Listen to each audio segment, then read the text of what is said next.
This podcast is a member of the Place to Be Nation family. Visit us at placetobenation.com. The only worlds of professional wrestling. Welcome to Through the Looking Glass. I'm your co-host, your co-pilot, if you will, Scott Criscuolo. And joining me, also in the pilot seat, is my good friend, the Thunder from Down Under, who thinks 39 degrees is cold. You wimp. Hello, Dave Hall. Look, mate, when you live in a country where your average winter temperatures are about 15 to 18 degrees Celsius, which I can never remember the conversion. When it drops down that cold, it's pretty cold, mate. That's cold on my end, but it doesn't. I don't get snow, so I guess I know it's not that bad. No, it's good to join you. Thanks, Scott. Thanks for joining us again, all our listeners around the world. Those of you that live in America and probably know what it's like to be colder than Australia, welcome to you. And if you're elsewhere in the world, we're grateful that you've joined us too. And I think it's gonna be fun today. Mm-hmm. Oh, it is. It's going to be a blast. It's always a blast. And again, if you are new, I don't think I've said this in a while. If you're new to us, if you just found us here on the PTB Wrestling Network or on your podcast catchers, hi, welcome. The PTB Wrestling Network. We are the OG. We've been around since 2011. 14 years. Our anniversary was just this past February. We are OG wrestling. We have a couple of new stuff. We pretty much love classic stuff. And all of our shows kind of are skewed towards old school wrestling. But we do talk, new stuff. Place to Be Nation's main event. We kind of do half and half. We could do live watches. We do all sorts of great stuff. So please stick around. If this is the first time you're catching us here on Through the Looking Glass, again, hello. Thanks for being with us. Stick around. We're going to have a lot of fun talking. If you're a wrestling fan, you're going to enjoy this because we're going to talk about things that happen in alternate universes. This is not an episodic show, meaning if this is your first episode, the previous 40-something we've done do not connect to this. We don't do part twos. So you don't have to leave here and go listen to the previous episodes at the moment. Please do, though. Because Dave and I we've done so many great episodes, alternate WrestleManias, alternate SummerSlams. We've done great, almost like tribute episodes for those that have passed away. We did alternate universes to kind of almost better their careers. We just did one with Sabu. We've done Scott Hall. I think my favorite one, though, Dave, still to this day, because we made him into a badass, was the one we did on Sid. I love that was a good on Sid. That was we made him a beast. We made him amazing. That 92-94 stretch we did, him and Yoke, oh my God. Please listen to it. But listen to this first. It's not continuous. You're not missing anything previously. So keep listening to this episode. If you love it, we hope you do. And then go back to our archive and listen to all the others. They're all amazing. You can also check out, by the way, if you're so inclined and you want to listen to it another way, go to YouTube. Go to our YouTube channel. And you can find the Place to Be Wrestling Network. And we have all of our episodes on there in video form. Now, you're not seeing us on video. Nobody wants to look at us. I don't know.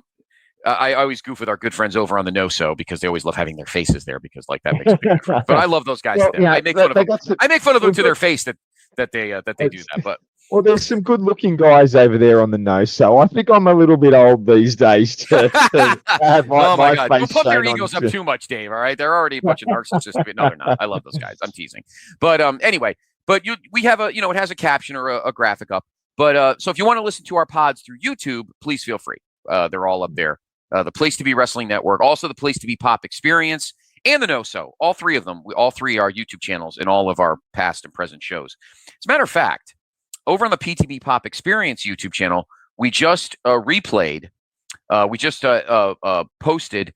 We did a 5-part. I never asked you this, Dave, if you love James Bond, but about 4 years ago, right at the beginning of COVID. So it was spring of 2020. Myself and my good friend Rob Piontek, the guy I call Tech, my buddy, we did a 5-part series on the legacy of the James Bond franchise. We did episodes per each guy. We did a Sean Connery, a Roger Moore, Pierce Brosnan, Daniel Craig, and then the one with the other guys. Excuse me. I'm so excited. I'm choked up about it. Check it out. It's a great 5-part series. But anyway, check out you can check out all the No-So, the PTB Wrestling Network, and the Pop Experience all on the YouTube channels as well. All right, I've yapped way too much. Time for Dave to do all the yapping. So Dave, open the portal for us. What are we talking about tonight? Well, it's June. Can you believe we're halfway through the year? It's June already. My goodness, where does time go? And Shit, right? Crazy. I know, Absolutely I know. crazy. We're in June. If you're listening to this, whenever you choose to listen to this, it's June 2025. We're in the middle of the build-up of the annual. Annual, it used to be annual, then it wasn't annual for a while. Now it's sort of annual again. The King of the Ring tournament, or the King and Queen of the Ring tournament, Right. as it's now known in WWE. And we've done previous episodes on the King of the Ring tournament. We rebooked a couple of tournaments and rebooked some of the winners, and we've sort of done a couple of what if King of the Ring tournaments were held in years when they weren't. So Right. This isn't the first time we've looked at the concept of King of the Ring, but we thought we'd jump down a different hole today. Where the King of the Ring idea, the tournament, the annual tournament to maybe build someone up or crown a contender or elevate a person to the next level of their role in the company, is WWF have used it to great effect over the years. And Scott and I were talking last month off air about, what if other companies had taken that idea? What if other companies made use of a tournament to build people up? Normally, companies just use tournaments to crown champions. Right. And so we thought we'd delve into jump down the rabbit holes and go to years past into other companies where such a tournament, a single elimination tournament of about 8 individual superstars, might have proven an interesting viewing in that company. And said company, if you've listened to a few of our shows, you would know that when it comes to looking at other companies in history, we tend to like to focus in on WCW, because NWA WCW it was such a big company for so long and had so many great wrestlers in it that it really opens the door to have some fun. And so we're going to look at the idea if a King of the Ring style tournament was ever held in WCW. Mm-hmm. And I think this is going to be interesting, because I think there are a few years now. We're not going to look at every single year of WCW's existence or NWA's existence, because we could be here forever. And I think we know, like, these single elimination tournaments. Like I said, I think there's a couple of key elements you need in a tournament like this. These tournaments, if you look through the history, I think there's some key features and elements you normally see. You normally see several very good in-ring technicians who can hold matches together, carry a tournament from beginning to end. Right. Guys like Bret Hart, Owen Hart did that. In '95, I think Mabel one of the did issues. No, I'm just kidding. I was going to say, I think one of the issues with the '95 tournament is that they were relying on Savio Vega to do that, but I don't know that Savio Vega had the credibility with the WWF fans. And look, he's an all right in-ring worker, but I don't think he had the real high level technical skills to carry 3 to 4 matches in one night. So the problem with '95, Dave, and I've said this, I don't know how many podcasts. Going back to when JR and I did it on the mothership, the two guys who could have really carried that tournament, Shawn Michaels and Undertaker, they knocked out. Yes, you had the Undertaker, who they jobbed to Mabel, and then you had Shawn, who ended up wrestling a draw. So it just made no sense. It was they wrecked that tournament because they skewed it. This was, again, and we won't go down this rabbit hole. We won't go down this looking glass, because that would just ruin everything. But we remember what they did in '95. Vince was trying to bring the big monster heels to go against the monster babyface Diesel, and the monster heels nobody cared about. Mm. So that's what ruined 95. And then Yeah. 96 was all about Steve. Yeah, but there it is. You've got that in-ring technician. He was still a technician in '96. But you've Yes. also the second grouping I was going to refer to. You've got your technician who can carry a tournament. Then you've normally got one or two guys who are viewed as the up and coming stars. Someone who they may be able to or potentially elevate through the tournament. Right. You normally have perhaps a bit more of a veteran who can help establish a guy in a tournament. Sure. So a victory over that person helps make your name. And a good example of that is Jake the Snake Roberts in '96. Austin beating Jake in '96 was there was two pronged. Austin was on the rise, but Jake was the veteran, the guy who a victory over him meant something. So you've got those sorts of guys, and then you've normally got storytelling elements, people who are perhaps in the middle of a storyline that you can weave an element of their story into the tournament, whether it be they run into perhaps a stablemate, like they might be feuding with a guy who's got several guys managed by the same person, and so wrestling one guy in a tournament and someone interferes. Or perhaps they're feuding with a guy outside of the tournament bracket. And again, you have the opportunity to have an interference situation or whatever to bring about storyline progression outside of the tournament. So Absolutely. I think, are there any elements you feel maybe I haven't touched on that you often get in these tournaments? No, I got to tell you, it's funny because I've had different conversations, Dave, with lots of wrestling fans about tournaments. It's a lot like the Royal Rumble in a couple of ways because, if you book it right, you can create anything from a tournament. The base, you don't just have to focus on one storyline, who wins.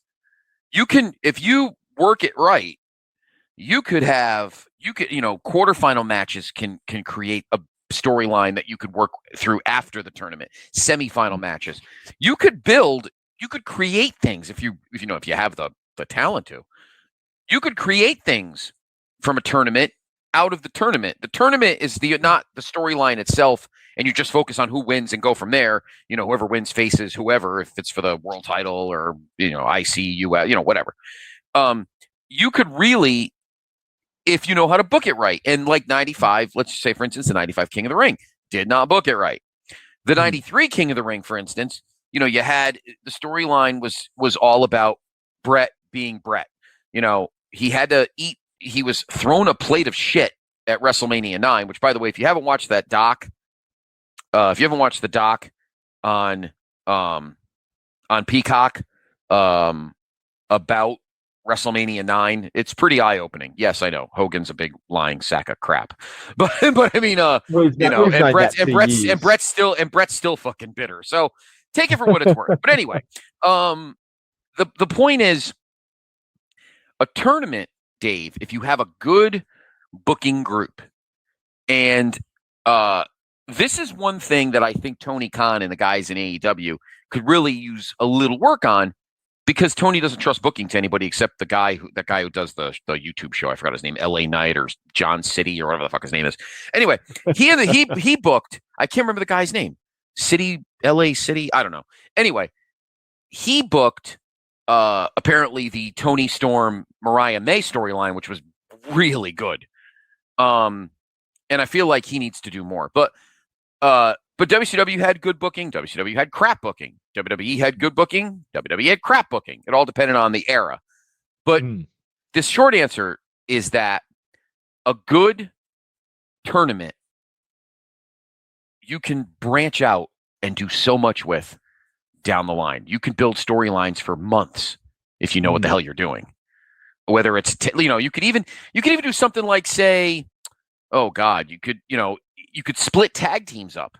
If you needed to build guys, you know what I mean? Like you could really, if you're good at what you do, really give yourself solid storytelling for months in your wrestling promotion if you book a tournament properly. Now, you can't beat the crap out of a tournament because too many tournaments, and now you're just being lazy. And a lot of people think AEW does that, which is not always true. I'm not going to totally blame them for that. They also have a ton of belts too, but injuries don't help. Like, I felt like between 1996 and say 2000, there was like 7 intercontinental title tournaments. Seemed like every IC champion got hurt between 1996 and like 1999. I think there was like 3 of them. When a guy gets hurt, a guy gets hurt. I mean, you can't do anything about that. But anyway, my answer. I know I went a little crazy. My answer is a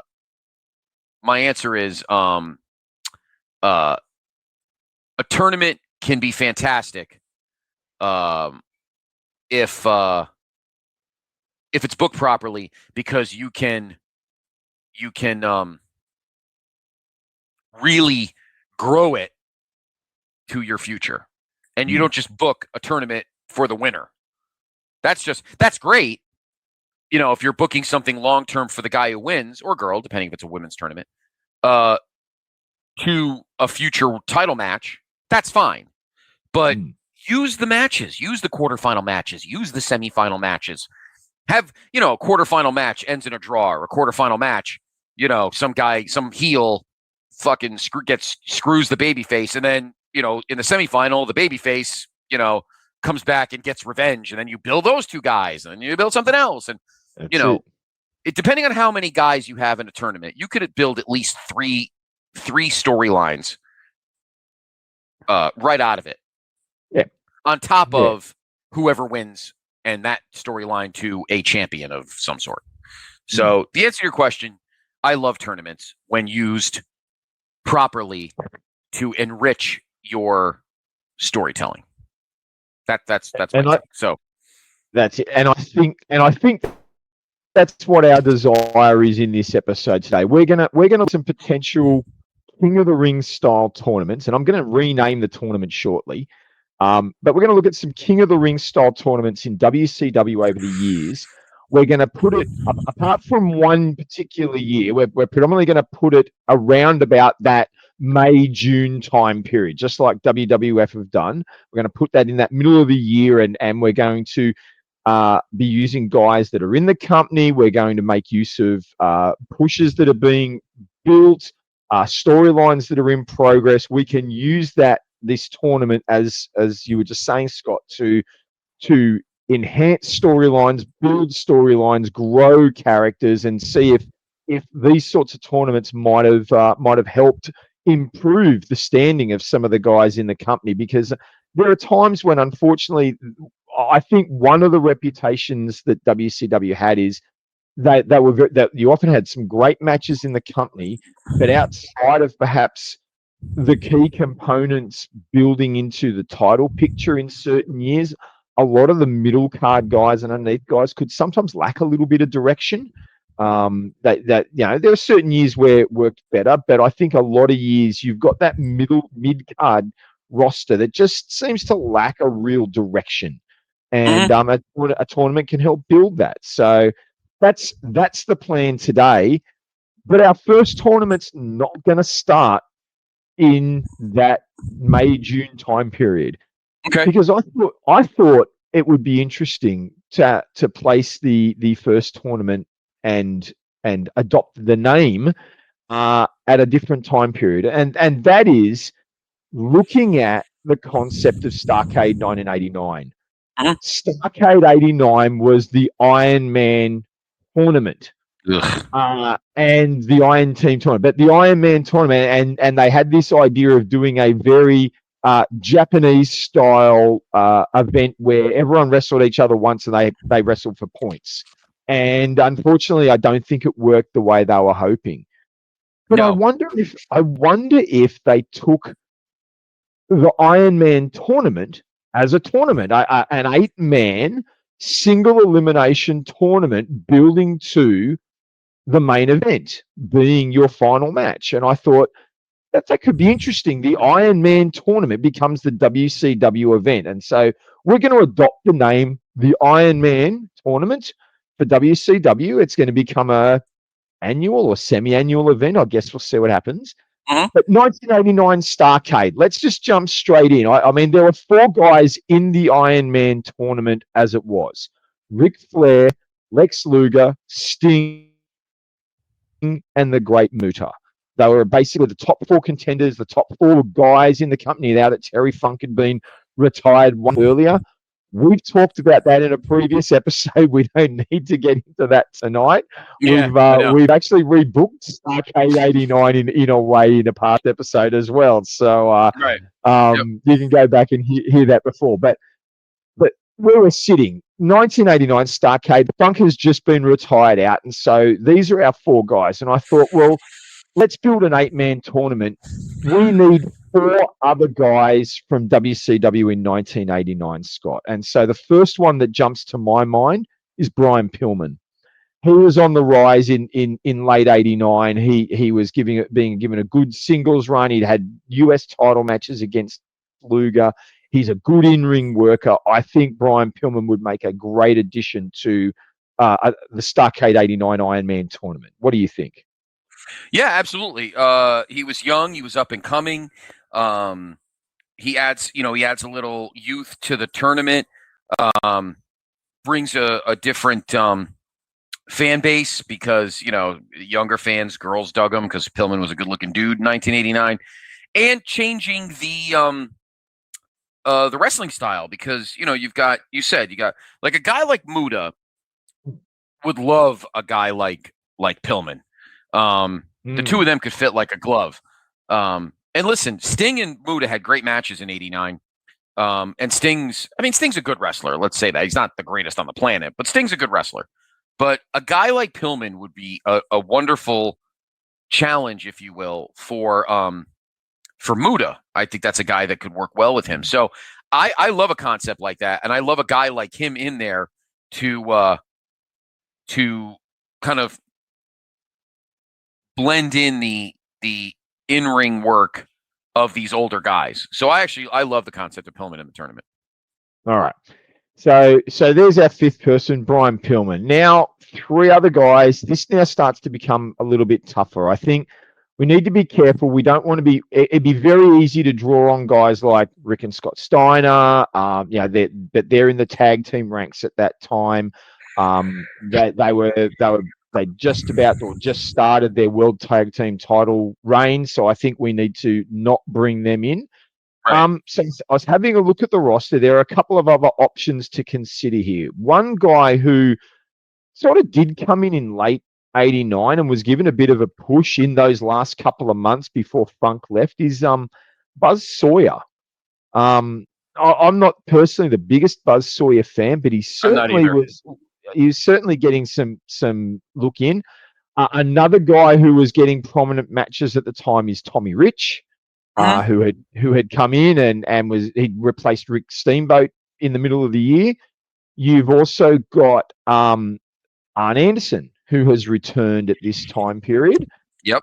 Just a month earlier, and you've got guys like Mike Rotunda, who's still a heel and still in the singles ranks at this point. No longer TV champ, obviously, but he's still around, and he's one of those veteran presences that I was talking about before, who you can get a win over, and it's not seen it's an acceptable outcome. And you also had in Muta's stable, Gary Hart's stable, they had the Masked Dragon Master. Yeah. So there's sort of 5 or 6 guys that could come into the tournament. We need 3. Who do you think who do you think of that lot, Scott, might be worth bringing in? I would definitely put Arn in. Yep. If anything, to be used as now. Is Flair in the tournament? Yes, Flair's in the tournament. He is in the tournament. Okay. So there's a storyline. You start bringing guys in to protect your investment. Mm-hmm. So you put a guy like Arn in to protect Flair. Remembering that Flair is still babyface. The heel turn doesn't come till January.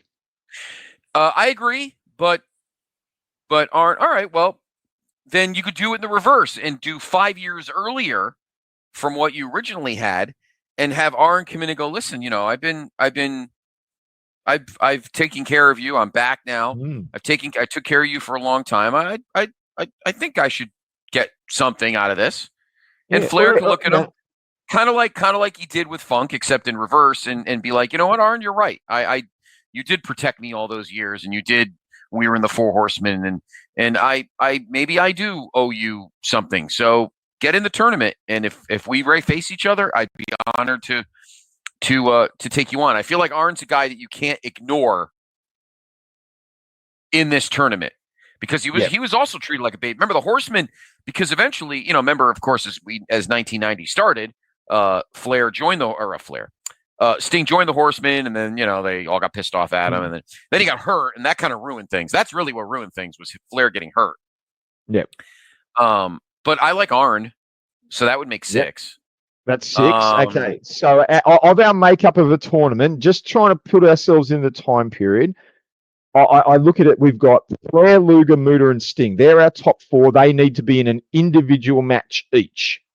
Before them. So they don't face each other. They're your top 4 seeds. Okay. Right. So I think we've said Pillman. I think Pillman and Muta would make a great first round match. I feel like that's just locked in. You got to lock that in. So Arn as a baby face, that basically means he's going to have to face Lex Luger in the first round. Because otherwise you're putting Arn against Sting or Flair. And I don't think that's what you want in your first round. I think you want the potential meeting between the Horsemen, but you don't want to put it up front. So Luger faces Arn. That means we've got 2 spots open. Flair and Sting, the top 2 baby faces, need some opponents. I think this is where you might need to draw on like a Mike Rotunda and have him as one of the 2. Kevin Sullivan could be a good option there. As I said, you've got the Dragon Master, who under the mask is certainly in a prominent position.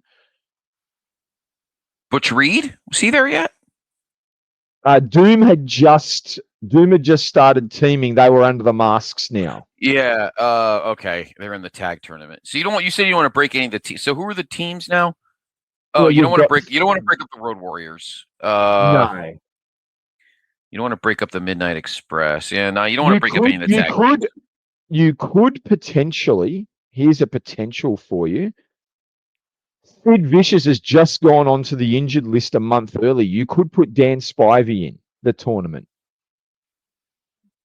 With the Skyscrapers having been temporarily separated due to Sid's lung injury. You could also give Texas Red / Mean Mark Callis a shot. Don't know that he arrived yet. Yeah, no, I don't think he did. I think he was still in World Class. Yeah, I would put. I could put Spivey in there. He's a good hand, to use a Dr. G term. He's a good hand. A good opponent for Sting first up. Or would you put him against Flair? Spivey? I would put Spivey against Sting. Okay. And then you could put someone like Rotunda against Flair. Because that would be a great match. It would be, but you can also... Flair can beat Rotunda pretty quick. Rotunda can take the loss. He can drop. That doesn't have to be a long match. Yeah. No, absolutely not. No, you're right. I agree. And again, it could be good. It doesn't have to be a slog. You know what I mean? It could be a nice, brisk 6-7 minute match and be really good and not have to be a quickie slog. I just can't stand Buzz Sawyer. I just can't stand him. No, and I just don't. And even 1989. I think 1989. I think he's fucking useless. But that's my opinion. But was never a fan of his. That's why I was just going having a look at the roster. So here we go. First round of the Iron Man tournament at Starrcade 89. Ric Flair faces Mike Rotunda. Lex Luger meets Arn Anderson. The Great Muta will face Brian Pillman, and Sting will meet Dan Spivey. Now, I think beyond a shadow of a doubt, Ric Flair is going to beat Mike Rotunda in about 5 minutes. I think that's a pretty straight, easy win. No concerns there. All right. And I think Sting will beat Dan Spivey. Again, it's not going to be a long match either. Spivey will have a little bit of power. He might even get a power bomb on Sting, but Sting's going to get the win, and pretty comfortably too. Yep. All right. So our other two tournament matches. Let's have a look at these. We've got the Great Muta versus Brian Pillman, and we've got Lex Luger versus Arn Anderson. Now, I think Muta needs to get a strong win over Pillman because I don't think Muta's going to win the tournament. So I didn't like that they jobbed Muta out in 3 matches at Starrcade 89. I thought it was silly. He'd been built up. He was undefeated at this point.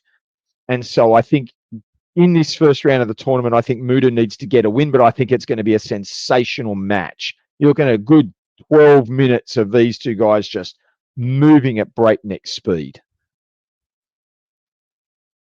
Yeah. I feel like I want that match to go like, am I being selfish? I kind of want the match to go like 20 minutes.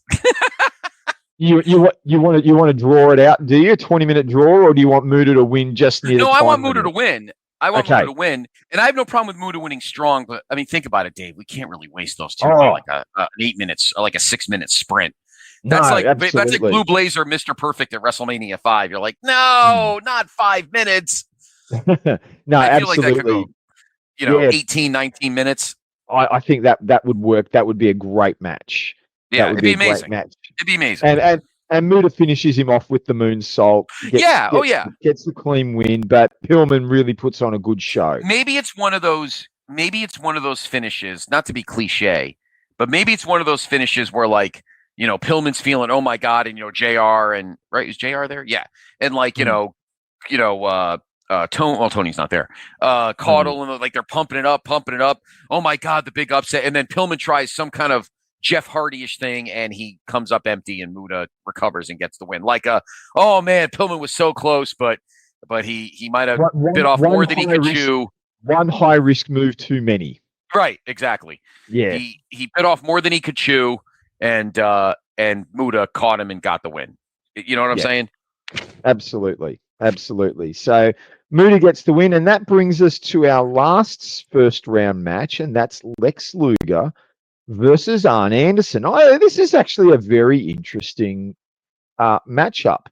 I think what you could do is, I think the winner of this match is due to face Flair, because you could run the concept of Flair said at the end of Starrcade 88 he wasn't going to. Luger gets no more title shots. Now, because the title's not on the line, you've got the potential that Flair and Luger could meet for the first time since Starrcade 88. And then you've got the potential of Flair versus Arn. And the Horseman meeting, I think that would be that would create an interesting dynamic into the storyline. You could even maybe show Flair watching the monitor in the back after having had his victory. Right. Yep. Yeah, definitely. Yeah, I think here's a little storytelling that really needs to be creative, because you've never had this before where where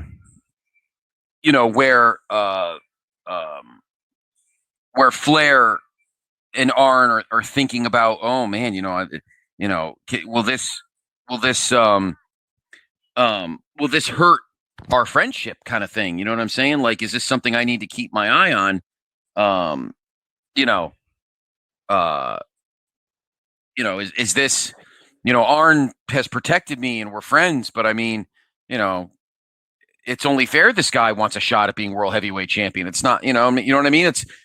You got to really, that's why I was saying, Dave, earlier about, you could really expand on your creative juices if you really work hard at it. And a good pre-match interview would go down really well here. Arn being interviewed pre-match. So Flair wrestles first, gets his win.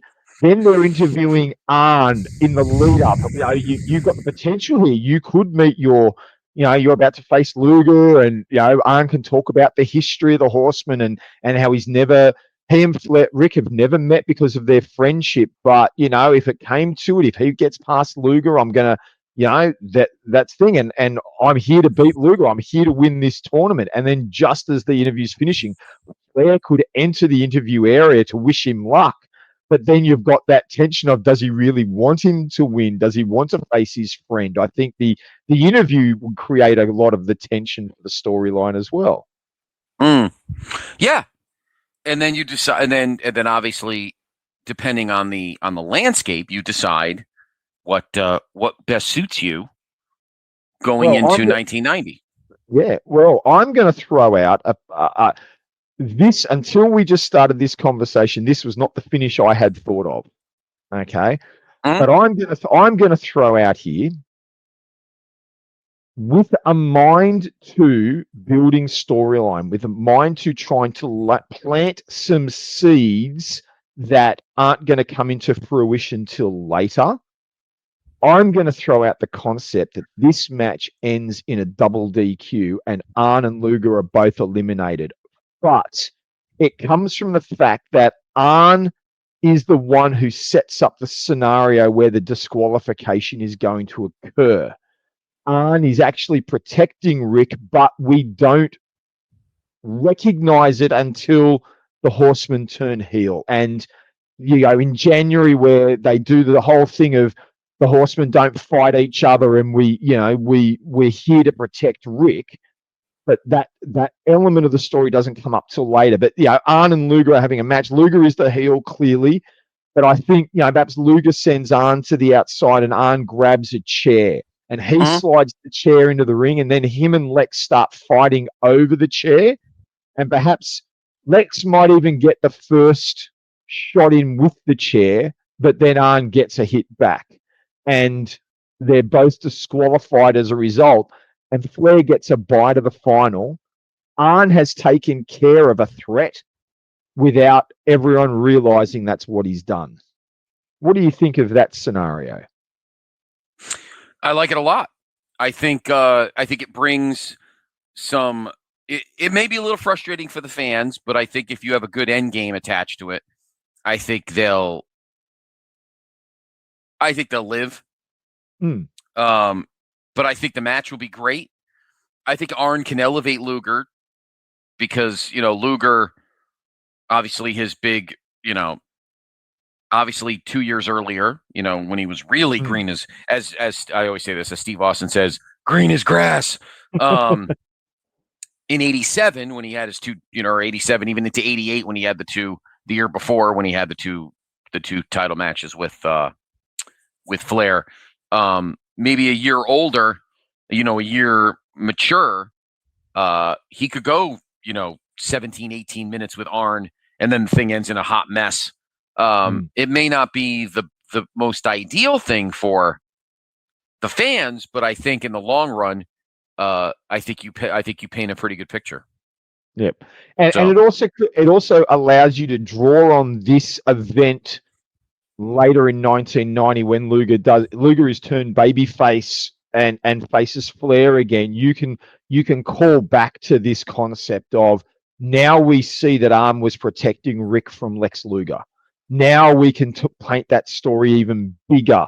So it's what you were saying before. This storyline is actually the story of this match has longer term ramifications that aren't really going to be seen for even 2 to 3 months. But you're going to be able to draw back to this storyline in future months, and it has it tells a wider picture than what you see in the moment. And I think if Arn and Lex put on a good enough story in the moment, if this is the only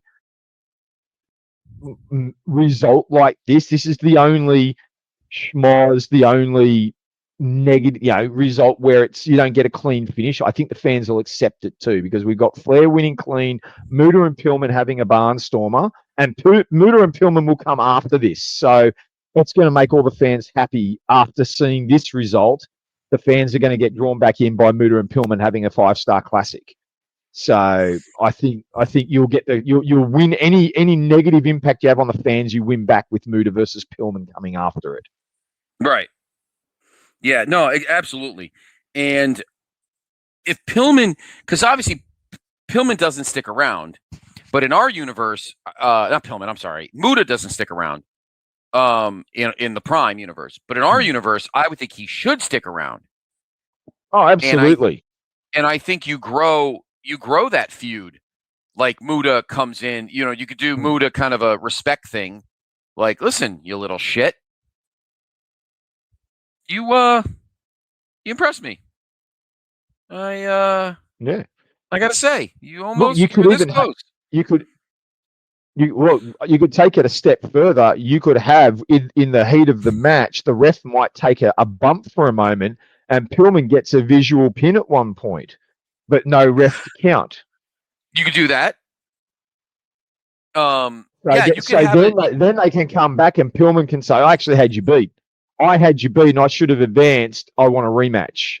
And then that becomes your Clash of Champions or your Wrestle War 90. They could have a rematch scheduled there. Right. I like that. Like, Muta's like, yeah, or Gary Hart could talk for him because Muta never spoke. Gary Hart could speak for him. Gary Hart's like, Muta's very impressed with you. You took him to the limit, but you were this. Kind of like the whole Triple H, Jeff Hardy thing in 08. You were like, this close.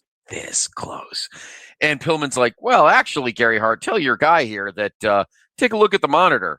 And we go back to Starrcade, and yeah, you know how close I came? I had your guy beat. Sorry, Gary Young, but or not Gary Young, Gary Hart. No, the ref, Tommy Young. Tommy, sorry, Tommy Young, I love you, buddy. I beat you.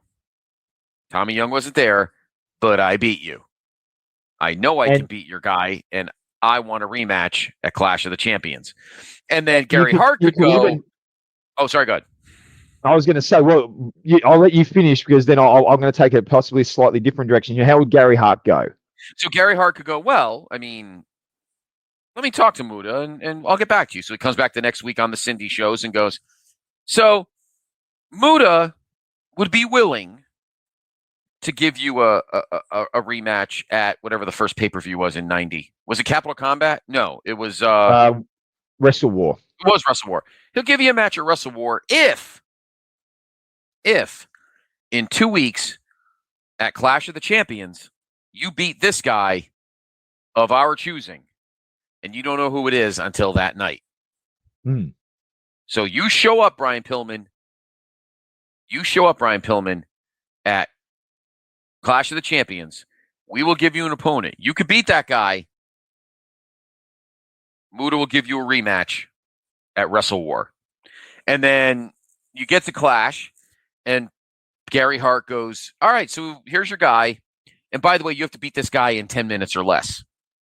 And out comes, I don't know, one of his, a Buzz Sawyer maybe. I don't know, some heel. Yeah. I don't care, Mike Rotunda or I don't know, Kevin Stoll, somebody.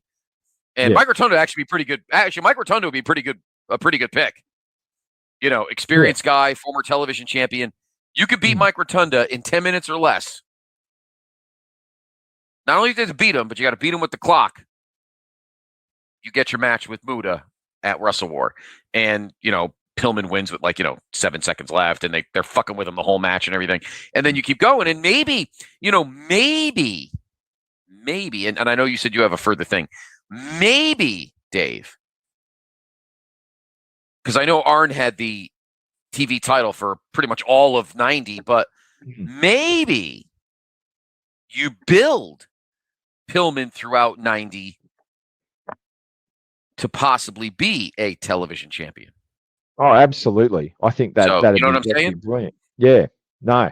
I think that'd work. That'd work sensational. The only thing I would consider a slight addition you could do to that story is Gary Hart is pushing the whole. I will talk to Muta, and then he comes back and he says you'll get the match if you beat this person. But what we later discover is Gary Hart is not actually talking to Muta. Muta wants the match, and Gary Hart is trying to stop the match from happening. And in the end, Muta, it's Muta wants the match, and Gary Hart's not giving to him. And you lay the seeds then for Muta's face turn, because Muta was always going to have to turn face in the end. You couldn't keep that guy heel, so you could lay the seeds for a face turn by having Gary Hart do it. Like So then Pillman beats the guy, and then Gary Hart is trying to find different ways out of the match. But Muda's never on screen when it's happening, and then one day Muda just turns up and signs the contract. Like, he wants the match, but Gary Hart was doing everything he could, and you discover that it's planting the seeds of the face turn, because Gary Hart isn't actually working with Muda here. He's just trying to stop the match because he doesn't believe Muda can win or whatever. So he's lost faith in Muda, even though Muda is such a great worker. So I just think it's almost kind of like, thing. You know what it is? It's funny you say that. I kind of like that, Dave, because that's you're kind of borrowing without the heel turn of the manager. You're kind of doing the whole Brock Big Show thing with going into Survivor Series 2002. Except you don't have the flat out heel turn here. But yeah, he's not really talking to Muda. He's dicking Muda around behind the scenes, and he's actually dicking both guys around. And I agree with you about ultimately he needs to be a babyface. I like that thought, Dave. You're right on with that. Yeah. All right. Well, talking about Muda, we've now got our semi-final matches. Flair, we've just said Flair gets a bye after the Luger and Arn Anderson double DQ. Muda is facing Sting in the semi-final. Again, I think this is a barnstorming match. We know these two can put on a good match. We know they've had several matches during the year that, we've had all sorts of finishes there. The question here, I think Sting needs to win. I think there's one of two ways you could do it. You could give Great Muta his first pinfall loss on television and have Sting win clean, or you could have Muta get disqualified, blow the mist in Sting's eye or something, and Sting wins by DQ. So you keep Muta no longer. He's just hasn't been pinned or submitted, but he's now had the television loss. Right. Which result do you think would be better in the eyes of the tournament?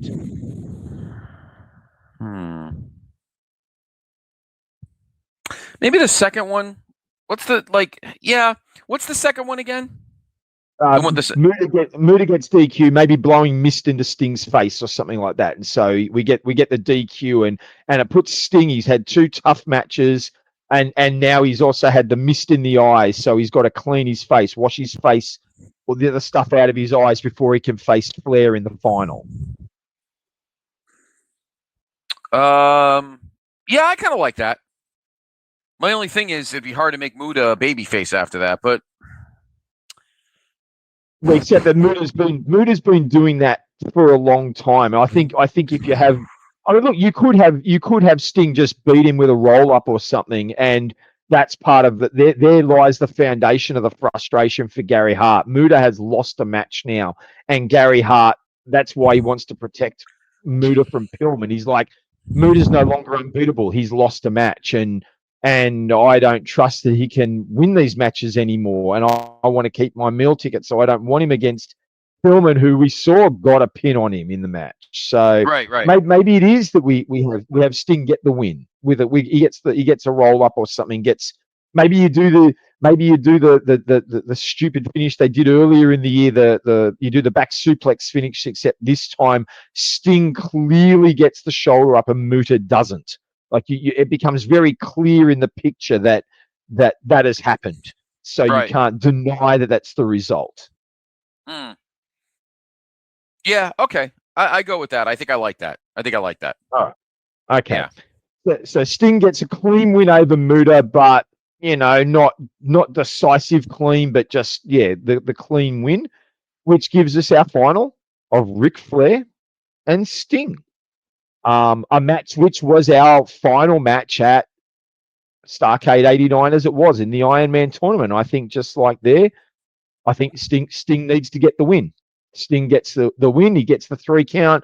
Flair raises his hand. Arn and Ole can come in and they can, shake his hand and flash the 4. And this is the build. This is the storyline that we were going to get anyway, which is Sting and Flair are friends, but it lays the seeds for the heel turn where Sting then gets offered the title match for winning the tournament. Not that it was part of the tournament setup, but coming out of it, the Jim Herd or the WCW execs say that they've decided to name Sting the number one contender.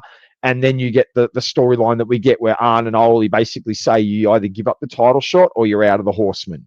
And you can continue right, and go from there. where it goes. Yeah. Yeah, that works. I'm good with that. And you've built the Flair build with Sting.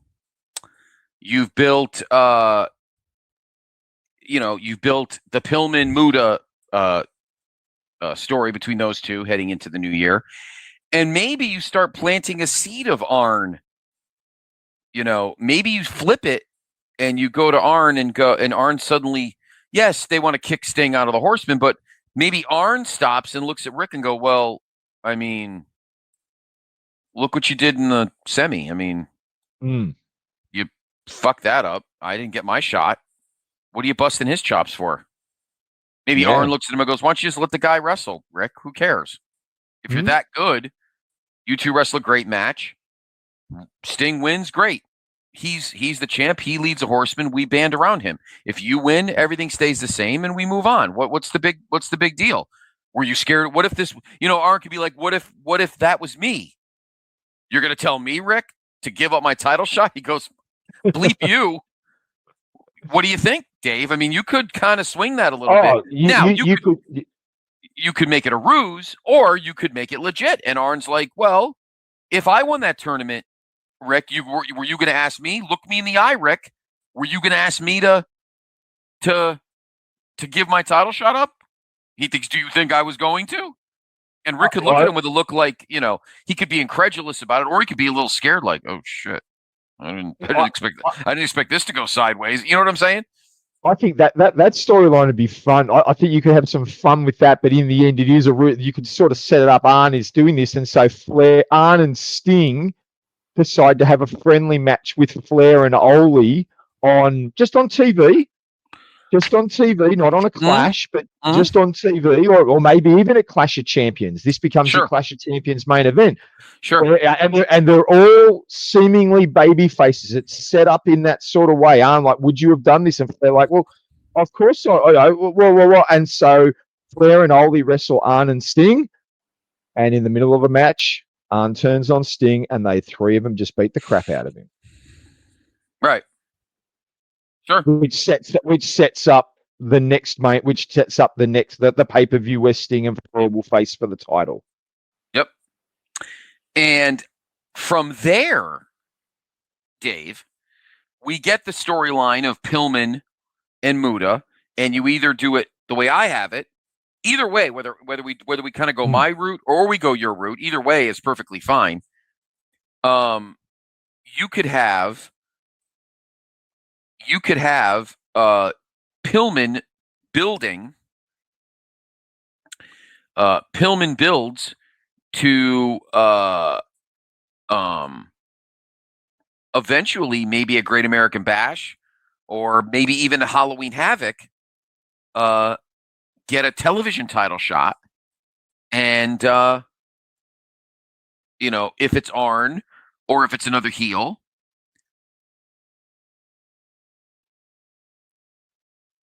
so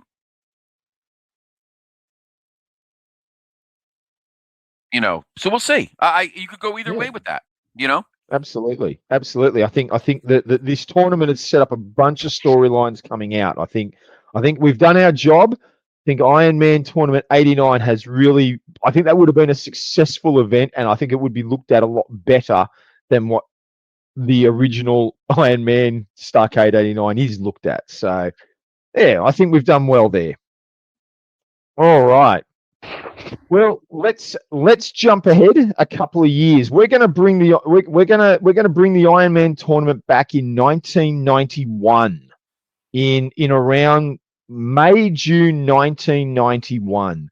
The Iron Man tournament is announced for Clash of Champions 15, and it is announced that the winner of this tournament, going into the event, the winner of this tournament will face world champion Ric Flair at the Great American Bash. Yeah. All right. So we definitely need needed. Yeah. Yeah, we need some people. Okay, so 1991. Here are some key players I think you'd be looking at being in a tournament. Obviously, we're going to be looking at Lex Luger.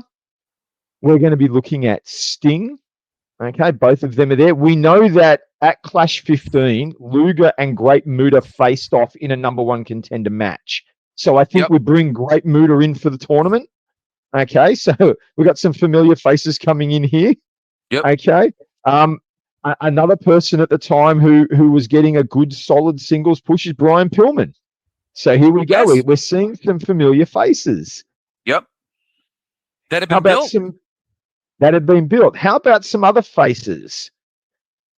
Nikita Koloff had returned just a couple of months earlier as the heel. He got into a feud with Sting. I think Nikita Koloff can be in this tournament. Yes, absolutely. With the potential that he has a first round match against Sting. Yep. You could have that as a first round matchup. Yep. So Nikita's there. Another man who I think is going to need to be in there is, well, he was a Horseman partner of Flair, although this time in 91, the Horsemen are essentially starting to, they're still there, but they're not really doing a lot with Flair anymore. And that would be none other than Barry Windham, who is another fantastic singles worker. So you've got Barry Windham, I think, could be in the tournament. Mm-hmm. And another guy I think you could bring in who could have a good match in the tournament is Bobby Eaton. Bobby Eaton was in his singles run at this time. Yes, he was. Yep. By this point in 91, because this is where this is where I am on my chrono watch, because at this point, Cornette was pissed off at Jim Herd, so it wasn't just Flair. Cornette and Stan Lane had left. They actually were starting to get Smoky Mountain going. And Bobby Eaton obviously stayed because Bobby Eaton was not as much of a troublemaker. He had just gotten the title shot at the Clash with Flair. He was TV champion for a cup of coffee. He beat Arn, and then he lost to Steve Austin. So here's a guy who's legit. I want to focus. I want to really make that clear, Dave, that even in this alternate universe we're in through the Looking Glass, that Bobby Eaton is still a viable guy and not just a body, flesh we're chucking in here to fill the bracket out. Bobby Eaton is a guy you want there not only to make matches good, but listen, Bobby Eaton's got some cred. If he's got good enough cred to be, the one thing about Crockett, maybe not necessarily Jim Herd, because he's a putz, but at least Crockett is good at building up guys, regardless whether they're singles or tag wrestlers. If you have faith in a guy in a tag team, that does, at least in that promotion to me, transfer over to a singles wrestler. I feel like in WWE, that's not the case. But we're talking different stuff here. So, my whole point is I'm trying to validate Bobby Eaton in this tournament. You know what I'm saying? I don't think you need to. I think anyone who knows the time period knows Bobby was a valid contender for a tournament like this. So that gives us 7 guys for the tournament. And I'm going to throw out some names for the last guy, but this is the bracket I would set up with the 7 guys that we've got at the moment. I think Great Muta and Bobby Eaton would be an absolutely outstanding first round match. We talked about that Muta Pillman in 89. I think Muta and Eaton would have a blinder of a match. Muta is essentially probably being presented as a heel in the tournament, but he's a tweener. And Bobby Eaton is a babyface at this time. So I think these 2 guys could have that sort of respect style match without any real cheating tactics by Muta. I think they'd have a great match. So you've got there's one match. Sting and Nikita Koloff face off in the first round. Like I said, you're building on that storyline already. Yep. Okay, and then you can build out of it. The outcome of this can lead into where their feud's going to go, because they've still got to have their chain match, and their big matches are still to come. So this almost lays your foundation for the feud, because they just had Sting. Koloff attacked Sting at the previous pay-per-view. That was when Sting and Luger had the tag team match with the Steiners, and Koloff interfered and was trying to get Luger, but got Sting instead, and that creates your background story. You've got Barry Windham and Brian Pillman as a good. I think that would be a great first round match. They've got a little bit of a history together. I think they can have a great match.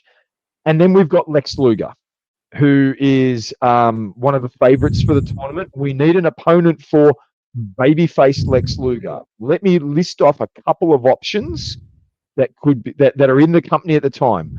One option, Arn Anderson. I'm just going to put it out there. Arn again could be an option. Arn and Barry are both in the Horsemen. With the winner to face Luger, you could have Luger having to run the gauntlet. He could have to beat Arn. He could have to beat Barry to get through to even a potential win the tournament. Then if he wins the tournament, he faces Flair. So that creates a storyline in the tournament. Another potential option is you've got the recently debuting Stunning Steve Austin, which that would be very enticing. My only concern is, would you want Steve Austin to get beaten by Lex Luger this early in his run in the company? But that could be a great match in the first round. And or you could look at alternatives, like you've got some heels like Terrence Taylor, or the Diamond Stud, guys that we know can work in the ring, who are just they're at the bottom of the card, that you can give the easy win over, and it doesn't really matter. So what do you think, Scott? I've sort of built everything but this one match. What would you like to see as Luger's first opponent? Well, you could go the route that the match that did end up happening in the Prime. I feel like you could put Barry Windham there. Where did you have Windham in the first round? Against Pillman. It could be interesting. Because I'm planning on Windham and Luger meeting in the semis. Oh, gotcha. All right. You might think this is crazy, but what about a guy like I'm just going to throw it out here. What about a guy like a Tom Zink? Yeah, that could be in there. And what laying the seeds that. I mean, this is stupid, and you're going to get mad at me. And I'm just saying this because for Luger, the guy's a big dude, and he could give, Pillman some issues because of his size. Don't laugh at me.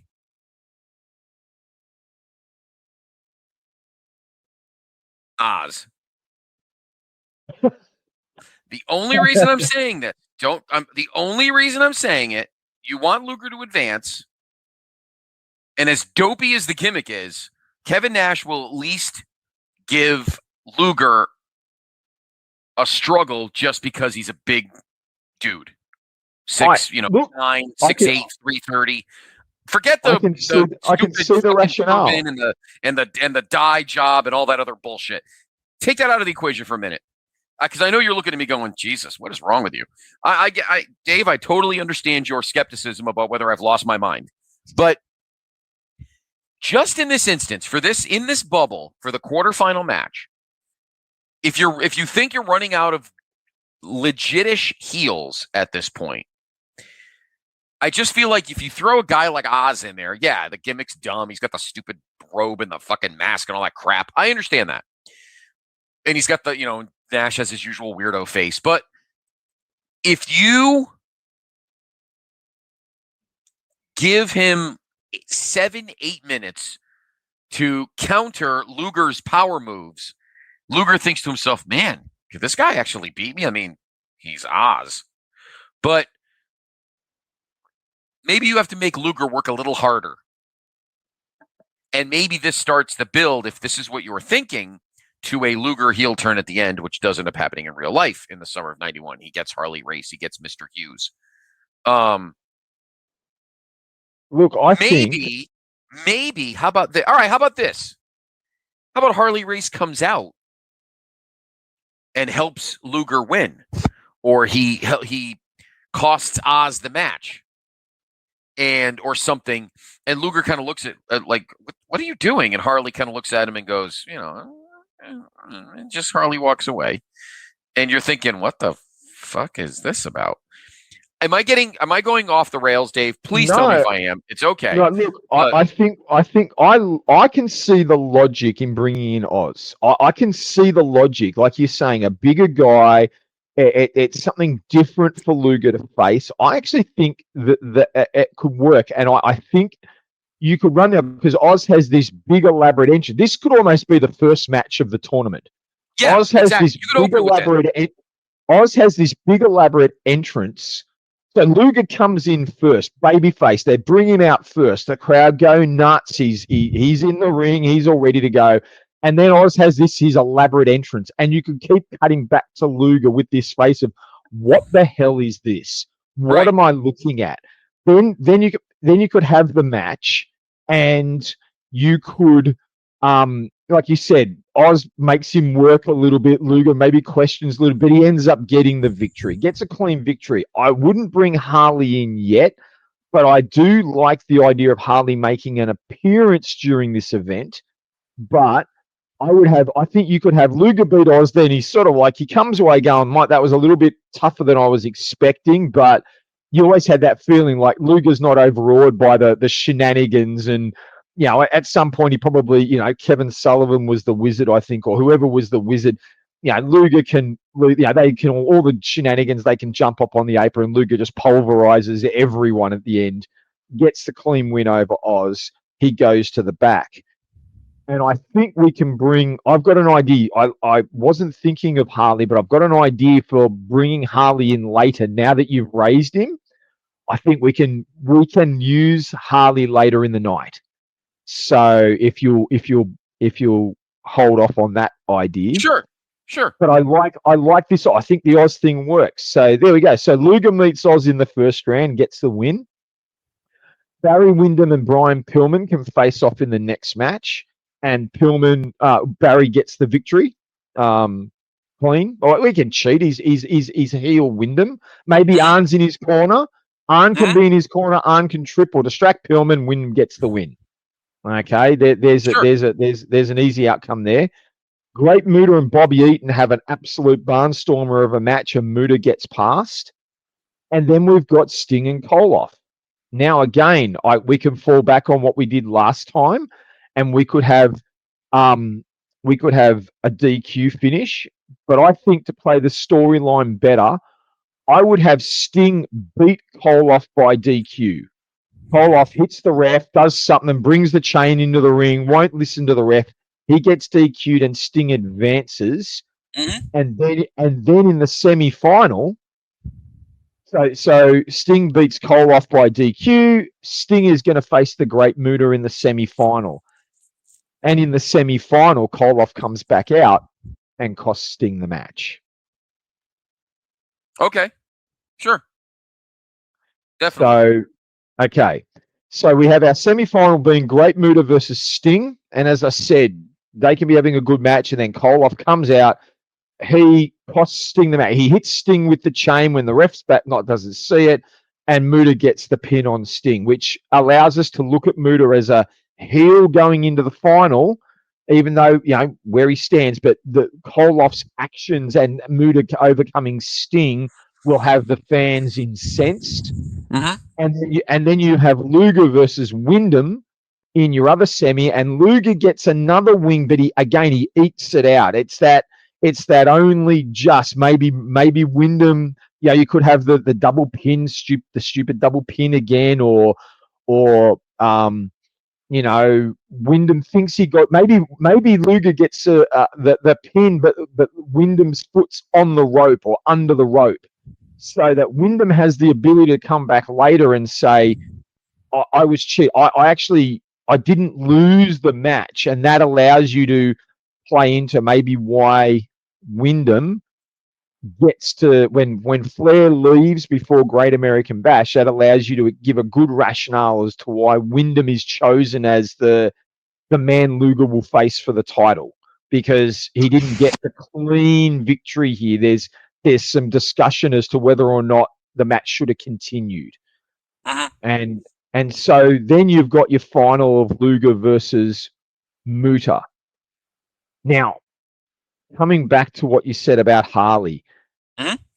Harley hadn't been in the company really for a while. I think what you could do at the Clash is you introduce Harley Race as either the guest ring announcer for the final match of the tournament, or it's announced he's going to award the trophy to the winner of the tournament. The Iron Man trophy will be awarded by Harley Race, who many people consider the original Iron Man. Like, you just say something like that. It doesn't matter. He was a tough man. We all know it. And Harley's sitting at ringside through the whole match. He doesn't interfere, but it's almost like he's scouting Luger. And so that when he comes out at Great American Bash, they can sort of harp back on why has he come out? But it can all back to the Harley can say, I was scouting Lex. What I saw at the Iron Man tournament impressed me. And then I reached out to him. And that can be all done after the match. Like when they sort of explain why they've teamed up, Harley can talk about that, why he was there, and that was what he was doing when Luger overcomes Muta to become the number one contender and win the Iron Man tournament. Right. I've just done a lot of speaking. Your thoughts, Scott? I do, as much as I'm sure a lot of our listeners probably would love for us to make Muta the winner and get Muta his rightful spot at a world heavyweight title shot. Luger's the guy, because unfortunately, folks, in our universe, Flair is still going to leave. In our alternate universe here through the Looking Glass, Flair is still heading off to the WWF, and here in this alternate universe, Jim Herd is still a dipshit. So that we're not getting rid of. Some things don't change across universes. No, it doesn't. Exactly. Jim Herd's gonna be like that in every universe. Every universe, Jim Herd is a dipshit. So every universe, Jim Herd's only as good as making pizzones and stuffed crust pizzas. So I love that build. I wanted to get Harley in, and I like you were. I'm taking your theory. I think we could hold Harley off till the end. And this was all about building, because you have to. It's all about building Luger to the next level. You have to, particularly if we know that Flair's leaving, and that has to stay here. Luger beats Flair to win. But Luger wins this tournament and then does eventually beat Flair. Now, you said this was a Clash tournament. Yeah, this is the Clash of Champions, which is before the Great American Bash. It is. Yes, I watched it. Yep, it is. It's about 5 weeks. I think the Bash was July 14th. I think this was like mid-June. 12th, I think. Yeah, something like that. So about a month. And you get the build. And then, so let me ask you this. So Luger wins the tournament. Do we still get the same thing in the Prime universe? That's in the Prime universe, Dave. Does Flair leave July 1st and Luger ends up having to wrestle somebody else? I think that's where I was going with the idea. I was operating on the idea that Luger gets the number one contender spot. He's supposed to face Flair. Yep. Flair ends up leaving, and so we've got to replace him, and that's where you can then draw on the Barry Windham outcome in the tournament, where Barry can actually he could come out, like Flair disappears, and the next, like the week before the pay-per-view on television, they could have Windham come out, or Windham interviewed backstage, or whatever, because it's probably pre-recorded, or even on the night Windham can be there saying, at the Iron Man tournament, Lex, you didn't actually beat me. My foot was under the rope. The count should have stopped and our match should have continued. And if it had continued, I would have won. and I would be the number one contender. Well, now you can't run from me because not only are you facing me again, but we are now going to be facing in that steel cage, and you can't hide, and the ropes aren't going to stop me from beating you this time. So Right. you can sort of play the outcome of their match in the semi into the need to replace Flair. Right. No, absolutely. Yeah, I like that theory a lot. And then from the tournament, do you keep Muda around and maybe get him a title shot with eventual heel champion Luger later on down the line? Do we still build? Are we still building Ron Simmons?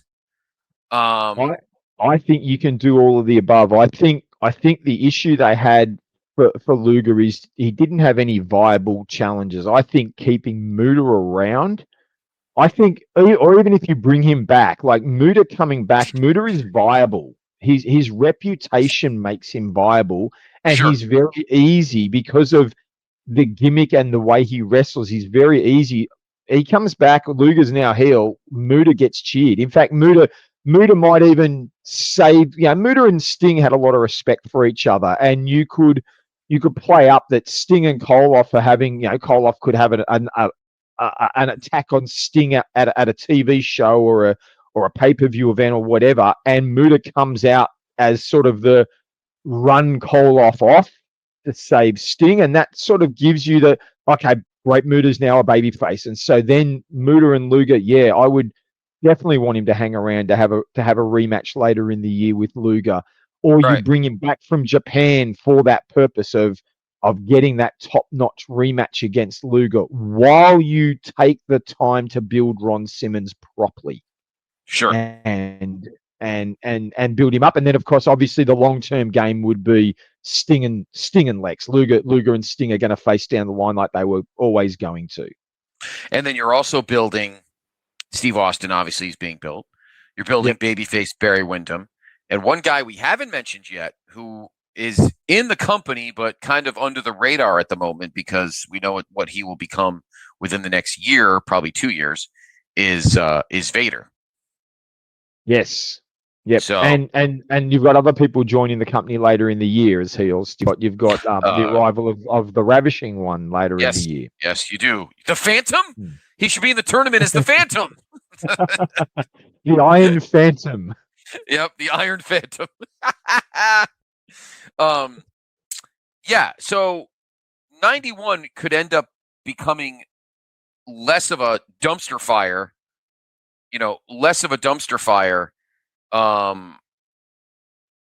than it ended up being, because again, Jim Hurt is a putz. But great tournament, Dave. I think we did a nice job of kind of cleaning that up a little bit. Because yes, in every universe, Hurt screws up and Flair leaves. So, we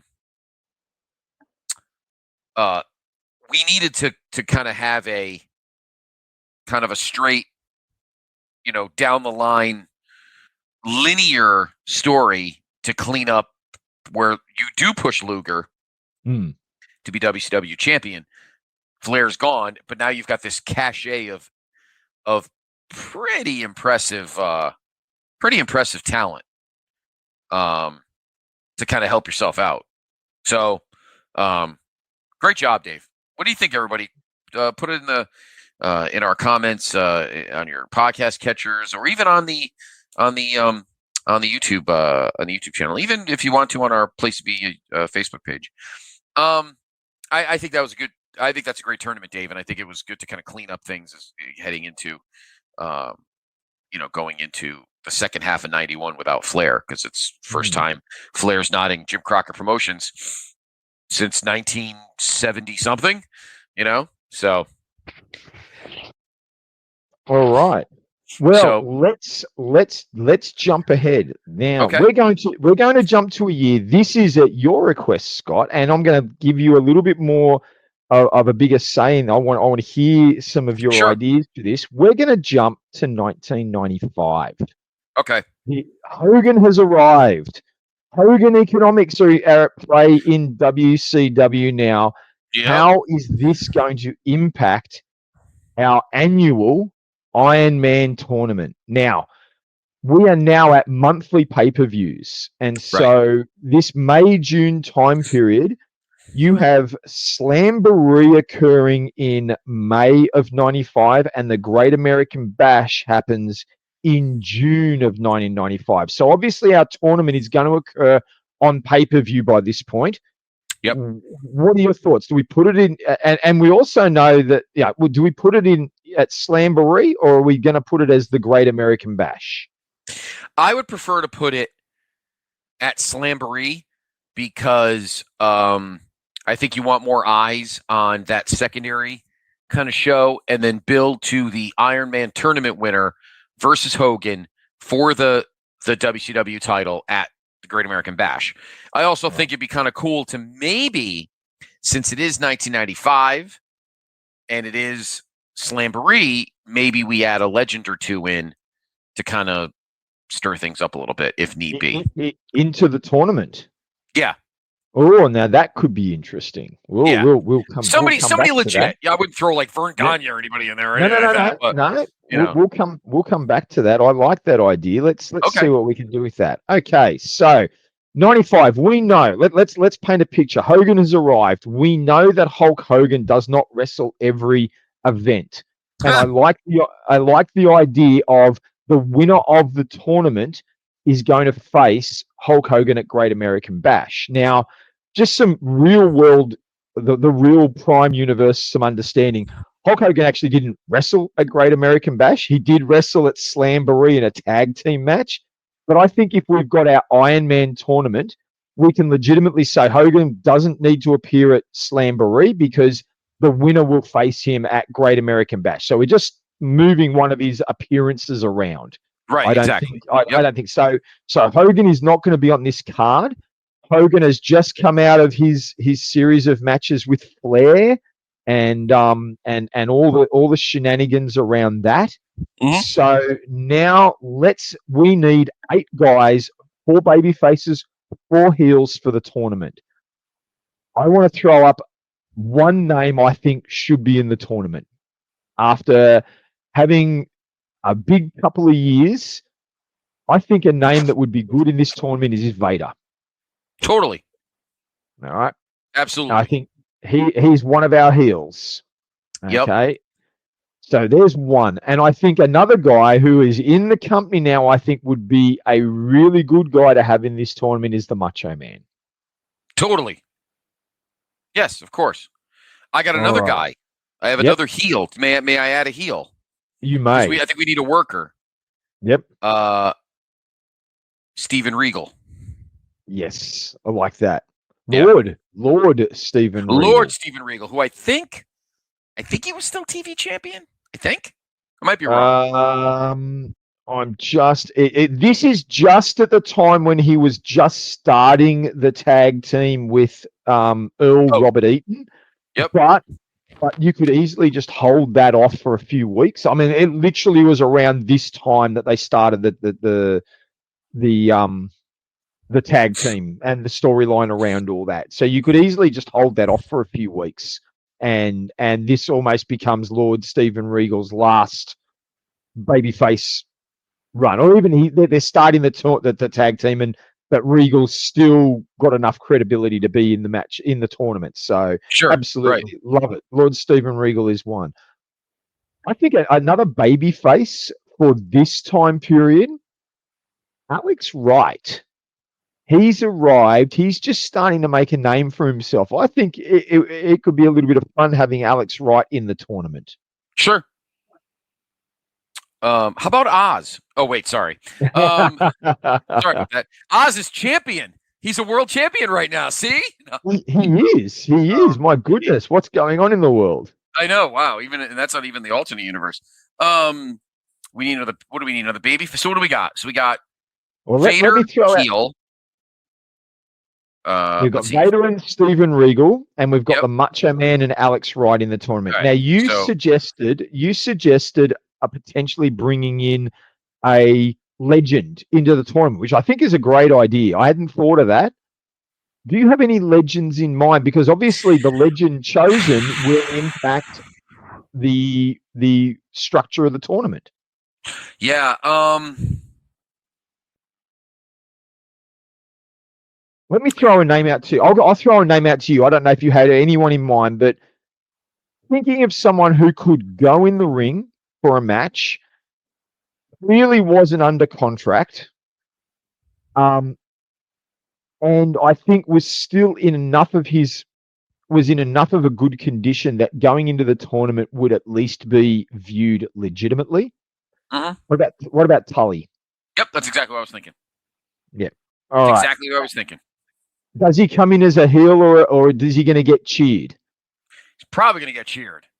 So he's going to be a baby. Tully and Regal could make a very interesting first round match because that could be fun. Tully and Steven Regal as a first round match. Mm. Oh yeah, because it wasn't that that was Larry Zbyszko. I was thinking, did they have that? That was the year before, but you could still play into it. Regal's history with legends.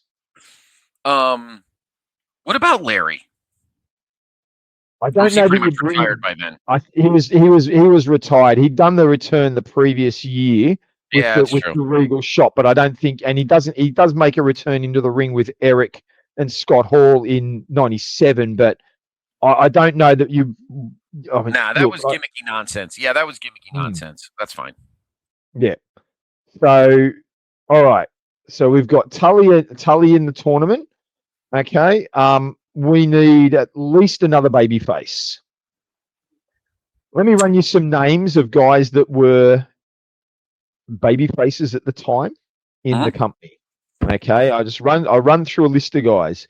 We've got some of the notables that we've used before. Brian Pillman is back as a baby face.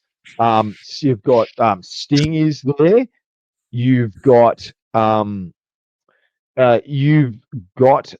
man who was the answer to the Ultimate Warrior. You've got the Renegade in the company at this point. This is when he was at his peak. This is when he was TV champion. Yep. Okay, so he was TV champion. All right.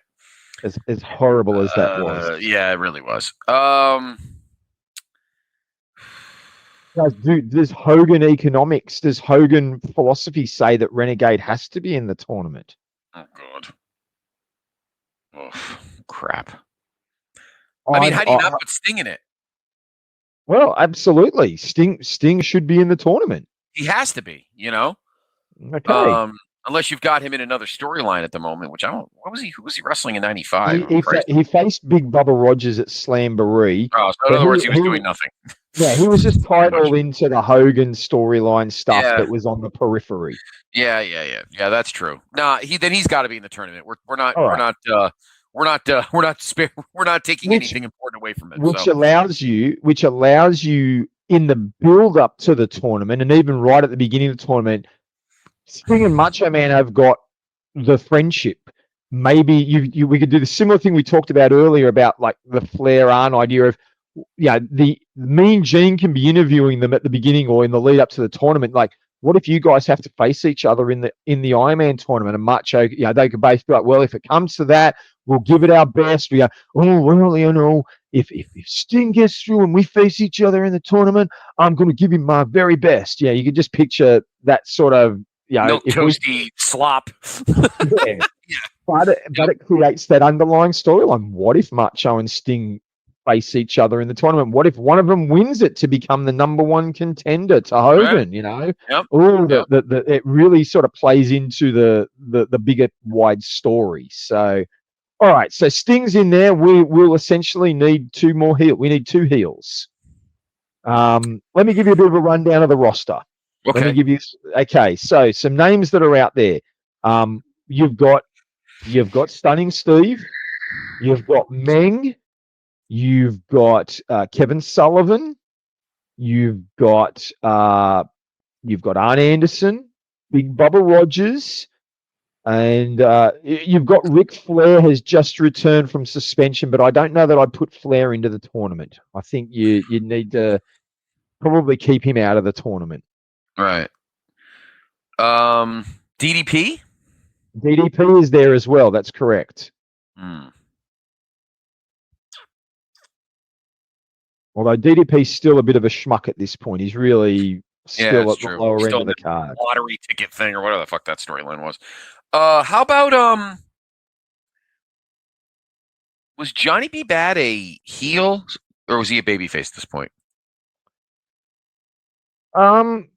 He was definitely a babyface in this time period. Was Okay. he? But was he? I'm just trying to work out whether he was active because I'm not. He was active. He faced Arn Anderson at Uncensored in a boxing match, so he's definitely active. Because he does end And up winning the TV title later in the year from DDP. okay, well, So I don't know, it's just a name out. It's just throwing a name out there. I'm just curious. the only issue is I'm wondering if he might be out hurt That's at possible. this time But because if he he's a doesn't babyface, appear on. then right. But I was just saying, if he's a babyface, then it doesn't work for our schematics anyway. So Yeah, that's correct. He was definitely a babyface. all right, then it doesn't matter. Meng could be an interesting option because this was when Meng had just been brought in as Parker's bodyguard. And he's a guy that people could be scared of because he's a brick Yes. shithouse and he's tough as a $2 steak. So, I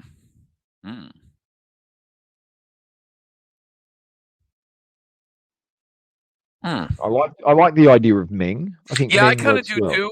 I mean, he's not a guy that he's not going to win it, but No. he's a guy that could bust chops and hurt people, and maybe the Dungeon of Doom, because you are dealing with the Dungeon of Doom. That's right.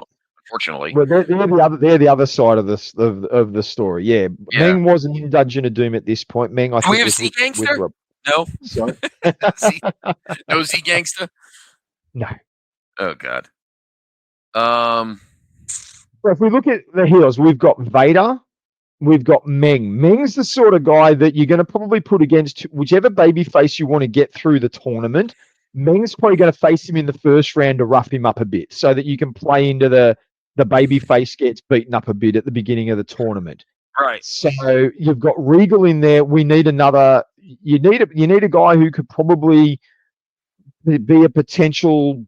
Depending on what you want to do with Regal and Tully, I guess you're looking at a guy who's probably going to be a first round, someone who can lose in the first round.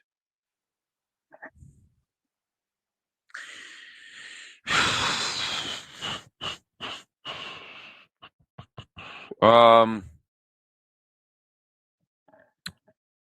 heel that would drop a match in the first round.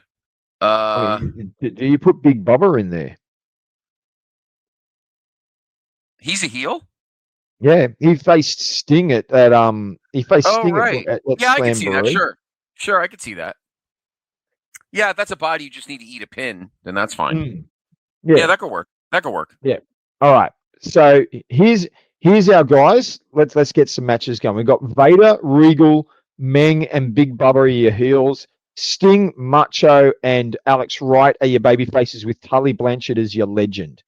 Like I said, I think you need to have Regal and Tully wrestle in the first round. I think that makes sense. Yep, it does. It protects Tully more than anything as a full-time active worker. Right. And I think they'll at least put on a good match. So Regal and Tully are a first round match. So I would suggest that you want Vader to probably beat the crap out of Alex Wright. I think that's your first round match. So then you've got Macho and Sting, and you've got Meng and Big Bubba. Which way do you want to put them in? I would put Sting and Meng. Yep. And Macho and Big Bubba, because then we have a little WWF action going on there. Because Sting's always going to get more pops, even more than probably Savage, just because Sting is like the WCW guy.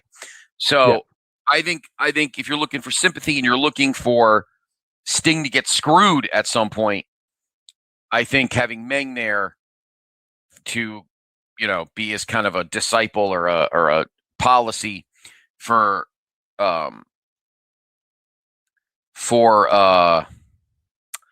Rob Parker and for even the Dungeon of Doom. I think that's a good way to go against Sting. And I think Savage and Big Bubba could just kind of stiff each other for 7-8 minutes, you know? Yeah. I think, you probably start with Sting and Meng, because you get that big pop, bring Sting out first. Yep. Then you might have, and I'm just, this isn't necessarily bracket wise, but then you might have, Regal and Tully. They could have a real back and forth. You're going to give them 12, 13 minutes at least to allow that to be a real back and forth match, because Vader is going to beat Alex Wright in probably about 3 minutes, and Macho and Big Bubba's not going to be long either. So I think you're really relying on Steve Regal and Tully to hold that first round together and put on a real good match. Yes, and they think they will. I think they will. Because Tully might, who knows? Tully might be wanting to wrestle for a contract. So I don't think Tully's going to slack off or anything, you know? Okay. So I'm assuming Vader's going to beat Alex Wright, and I'm assuming Sting's going to beat Meng. Yes. And I'm assuming Macho beats Big Bubba. Yes. Okay. I'm just, they're 3 key winners. I'm going to hold off the Regal Tully outcome for a moment. Question is, who does Vader face in the semi-final? Does he face Sting or does he face the Macho Man in the semi? I would put him against Savage because those two have never faced each other. We saw, Sting and Vader like a zillion times pretty much between 92 and 92 through 93. You don't want to save that as a potential final match? Who? Vader and Savage? Vader and Macho as a potential final? Well, does Vader Savage or Vader Sting, you think, bring a sexier final for the show? That's ultimately what you're looking at. Vader Savage? If the winner is due to face Hogan, Vader Macho, I think, gives you the more intriguing storyline at that time. It does, but and maybe Hogan doesn't want. I mean, if we're gonna play if Hogan is Hogan in our alternate universes, Dave, he probably doesn't want to face Sting in a potential match because the crowd would be decidedly in Sting's favor because this is Sting country, like used to be Flair country. So I guess my question would be, are we looking at a heel to win this tournament or are we looking at a babyface to win this tournament? Having said that, I'm thinking there's only one option to win the tournament. Savage? No. Oh. I think you give Vader the win, and then that sets up Vader and Hogan's first match at Great American Bash. Oh yeah, I guess they haven't wrestled yet. Why do I think that they did? That was the back end of 95. By the end of 95, Vader got jobbed out like 10 times. All right, I was thinking it was the other way around. Didn't Vader and Hogan wrestle in Super Brawl? Didn't Hogan and Vader wrestle in Super Brawl? They wrestled at Uncensored as well. So they did. So we've already had the Vader Hogan storyline, which got absolutely crapped on. Yeah, it did. So Vader's been absolutely. Match, so, that's why I was thinking. Maybe we don't make it as a number one contenders tournament.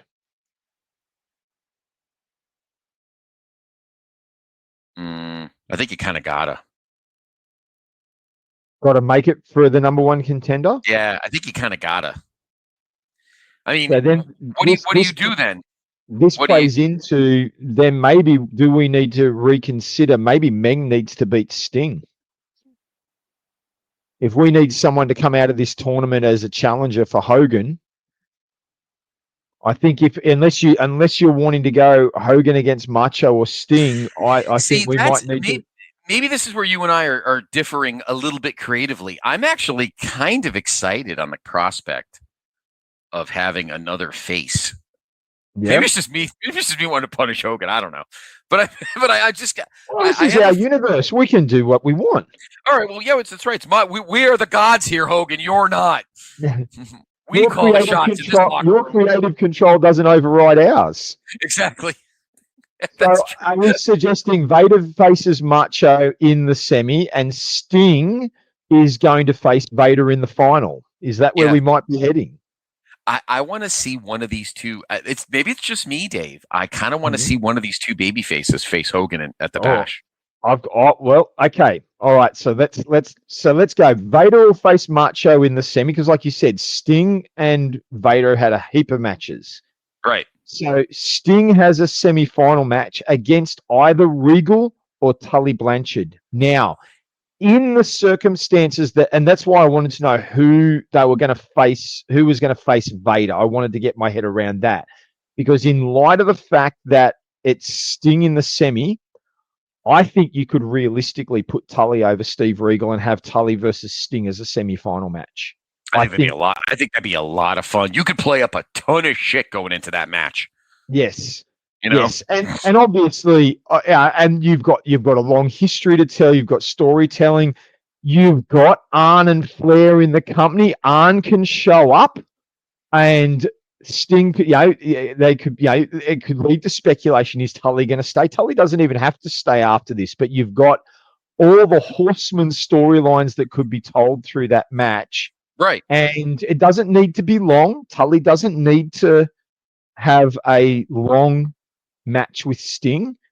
He's already wrestled a big match against Steve Regal, so he's not full time. He's like first time he's wrestled in probably 12 months. So I think Sting can win this in a short period of time, but I think you could have all sorts of shenanigans in that match. I think it would be a real fun encounter. I agree.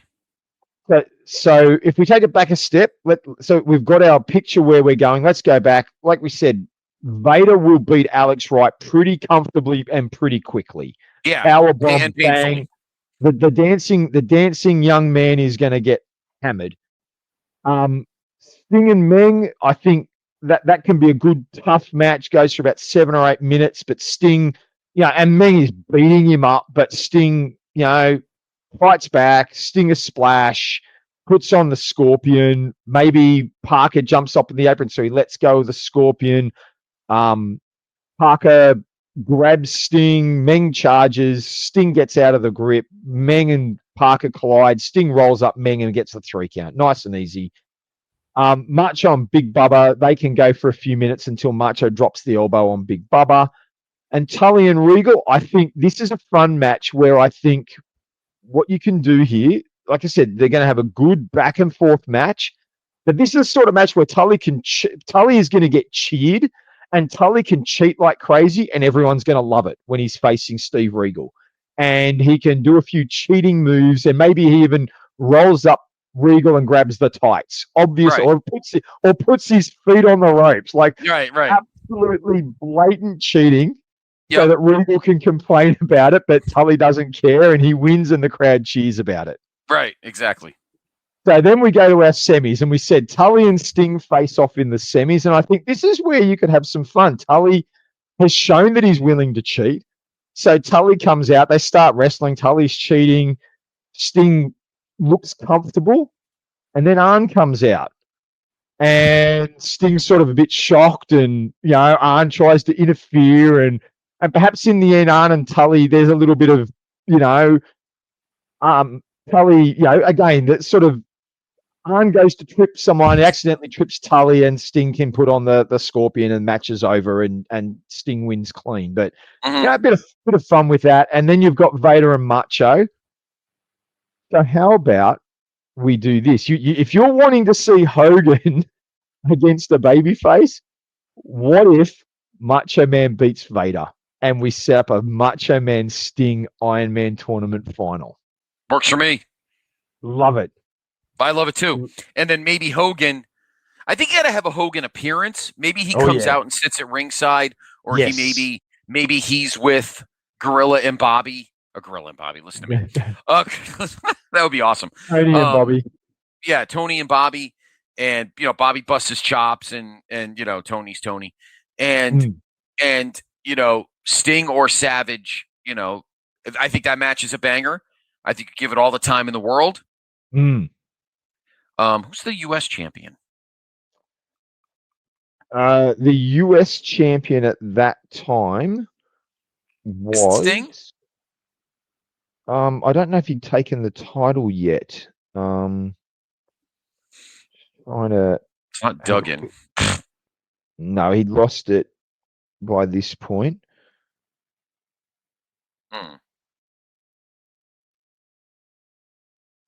My point is, I'm trying to think of what other matches you would have at the pay-per-view around this tournament. I think it was Sting. Okay, well then it doesn't matter then because he's in the tournament. All right. Obviously the tournament final would be, or the pay-per-view main event would be the tournament final, which of course would be Sting and Macho in their first ever meeting together, and you have Hogan at the broadcast booth with Tony and Bobby, waiting to see who he will face at the Great American Bash. And don't forget, of course, we're still dealing with Cindy's because we're in May, and Nitro wouldn't be for another 3 months. That's right. So we're dealing with still pay-per-view. Cindy getting the Cindy's WCW Saturday Night and Power Hour and main event, all that stuff to get this over. Kind of interesting. I like it, Dave. Yeah, absolutely. So now, Scott, I'm going to put it on your shoulders. We need a winner here. Now we know. I think you said it earlier. Hogan doesn't want to face Sting. Sting is the going to probably out pop him. But I'd also argue Hogan doesn't necessarily want to face Macho Man either. Because Macho Man was pretty popular in WCW at the time. Yes, he was. No, you're right. He was. You could play that the storyline can obviously play up that Macho and Hogan have a history, that they're friends at the moment, but even since he arrived, there's always been that underlying tension of, is Macho, could Macho turn on Hogan? Is he really there for him? You've always had that tension. Even in WCW, they did play it up a little bit. So you've got that, and Macho always saying, "I'm here for you, brother. I've got your back." So you've got this nice little undercurrent storyline going. Yep. And honestly, I think for Great American Bash, you could go either way, and it would be a fun match. Macho versus Hogan for the title, or Sting versus Hogan for the title. It becomes a fun match to play with. I'm going to lay it in your hands, Scott. Who is going to win this tournament, and how is it going to be done? I think that ultimately, now that I'm thinking about it, because all right, let's put it this way. Out of the gate, I originally wanted Sting to win. But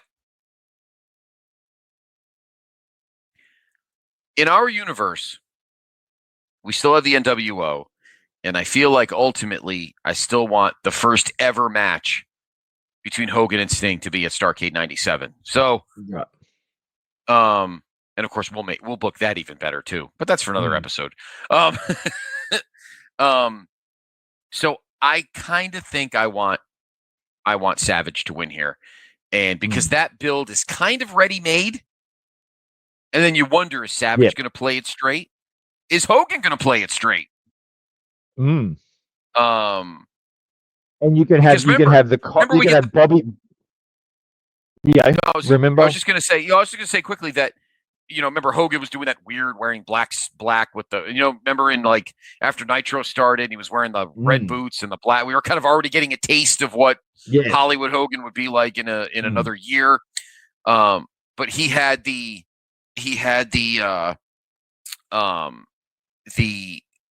black on and everything. So he already was getting a taste of, maybe I change things up a little bit here because I'm dealing with a different audience. But will Savage play it down the middle? And I think that would be the shocker. because I think everyone know, because yes, fans are fans are everything. So they already know what kind of guy Savage could be when he's desperate enough to want something. Are we going to get the heel Savage who will do anything to win and starts pulling out ring bells and chairs and everything else at the Great American Bash? Anything to become. I'd go a step champion. before that. The question is, does he hinted a couple of those things in the match against Sting? We got this final match against Sting. Maybe Macho, I don't think he goes down the path, but maybe he goes out to ringside at one point and reaches for the ring bell and looks at the crowd and then realizes, oh, I'm not going to do that. And another moment that he wants to, Sting's got draped over the guardrail on the outside, and Savage goes to the top rope and looks like he's going to drop down on the throat on the guardrail, and then doesn't. He jumps that I think you could play that more in the Macho almost like match. Almost like Piper at WrestleMania 8 against Bret. Yes. Like, are we gonna get the old Piper? So same thing. We didn't get the old Savage who will do anything to win. He wants this title shot. Friends are friends, but this is money. Kind of thing. And eventually, I don't think Macho wins with the elbow. I think you need to do something like a small package. A roll through across. This might be it. Sting goes to the top rope and comes off with a crossbody, and Macho rolls through and gets the 3 count that way. So it's sort of it could have gone either way. Sting's a bit on top, goes to the top rope for a flying splash, flying crossbody. Macho rolls through, he gets the pin on Sting, and they stand up, they look at each other, they shake hands. Hogan jumps in the ring, he raises their hands and wants to be the center of attention, and Macho, but Macho's got that look in his eye as Hogan's raising his eye. He's got that look, and Hogan catches it, and sort of the arms drop, but then they pose to the crowd to make everyone happy. You've got that look that just sort of the glint in Macho's eye, kind of like the end of Survivor Series '88. When he's holding up Liz and he's got his hands all over her ass. That was always the big thing.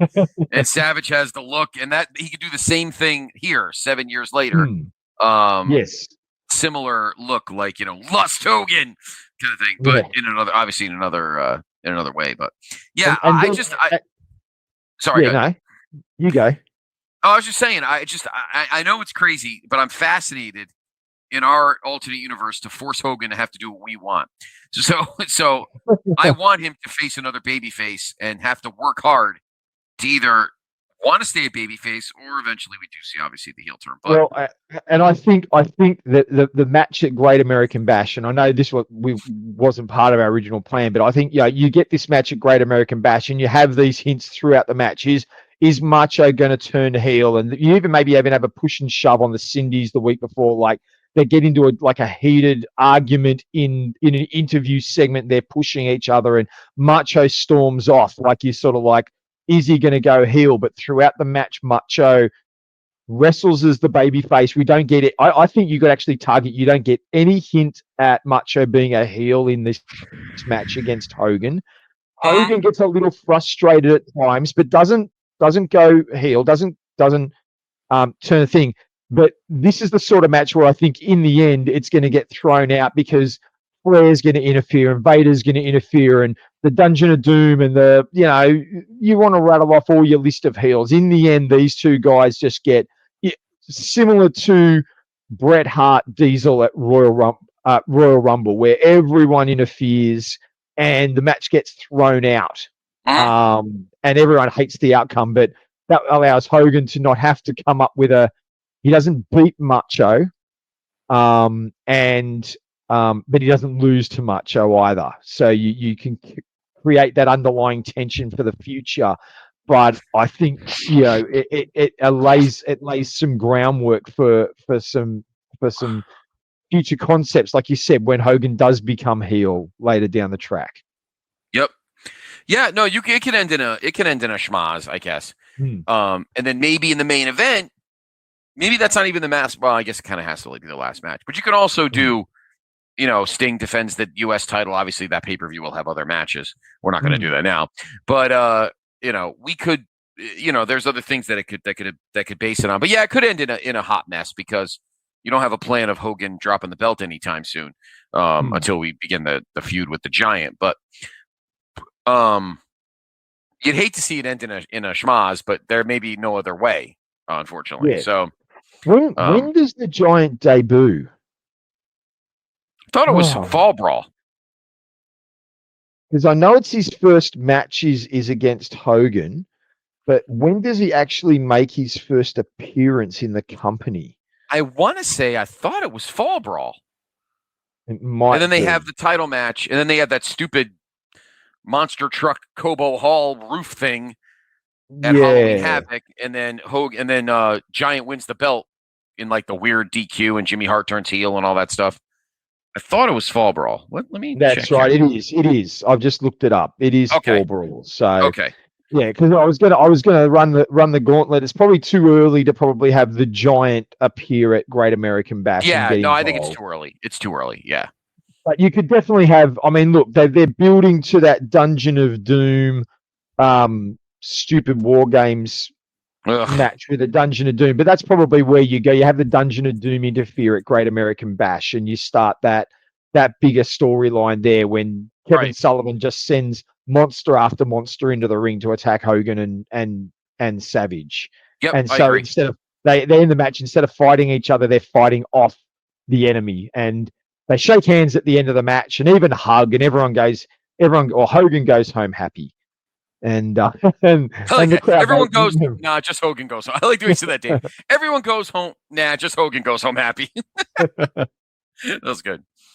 I thought those were 3 exceptional examples of how to have a King of the Ring type tournament over in WCW. So we did 1989, 1991, and 1995. Maybe next year, Dave. Next June, maybe we'll pick some other years.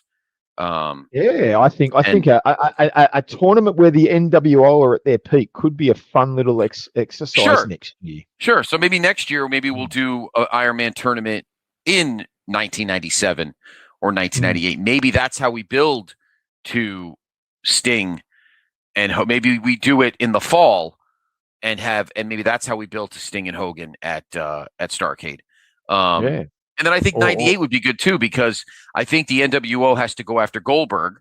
So maybe we do the Iron Man tournament in the fall, Yeah. So, but the other thing you've got in 98 is you've got the NWO factions, Hollywood and Wolfpack. So you really can play that up there. You've got all sorts of chaos. Yep. I agree. So there you go, everybody. I hope you enjoyed it. I hope you enjoyed our look back at what could happen if we're in an alternate universe and WCW had a tournament that could kind of elevate guys and elevate storylines in years that maybe it definitely needed it. So thank you for listening. Dave, of course, is everywhere. You could see him on the Place to Be Facebook page. Feel free to message him. He loves people, as do I. Of course, he is usually part of the Chronoso series over on North South. What do you got right now? Where are you at again? Where are you at this point? We've just dropped episode 50. Episode 50 dropped last week, everyone. Catch that. We are now on the journey between SummerSlam 1990 and Survivor Series 1990. So it was a bit of a potpourri episode, a whole bunch of different things, but it was our 50th, and I jumped on with a little bit of a review of a MSG house show main event, the Ultimate Warrior and the Legion of Doom versus my crush of Demolition. Oh, God. I knew you were going to say that. I'm like, you're between SummerSlam and Survivor Series. So that means 467 six-man tags. Yeah. Well, I gave some, go and listen to it, everyone. But I give my thoughts on the impact that those six-man tags had on the Ultimate Warrior's world title reign. Yeah, I've given some pretty interesting insights into my thoughts around that. So jump on, have a listen. Episode 50 is already dropped. Great. Great. Of course, check out all the great stuff we have here on the OG. All the great shows Luke Jennings does: Memphis Continental Wrestling Cast, Monday Night Project, Hamburg All Stars, On Top of Old Smoky, Crossing the Mid Atlantic. All of his great shows. Main event this week will be postponed. With Dave's right here. Steve and Reesh and I just got too much stuff going on. So our next episode, we're gonna take a couple weeks. Things are quiet at the moment. So our next episode will actually drop on the 4th of July. So that'll be the next episode of Main Event. Will drop on Friday, July 4th. So looking forward to that. But of course, you're listening to this. We got a lot of other great stuff. Grunberg, Grooney's got Extreme Resurrection, which dropped over the weekend or end of last week. Of course, he has Nation Invasion and all the other great stuff that we have here on the OG. And we still are doing stuff from the vault. So keep an eye on those. Those pop up from time to time as well. Join us next month for the July journey through the Looking Glass. We don't know what we'll do yet, but we'll come up with something fun. Until then, enjoy the rest of your June. Stay warm if you're on Dave's half of the world. Get your air conditioning ready if you're on my side of the world. And we will see you in July through the Looking Glass.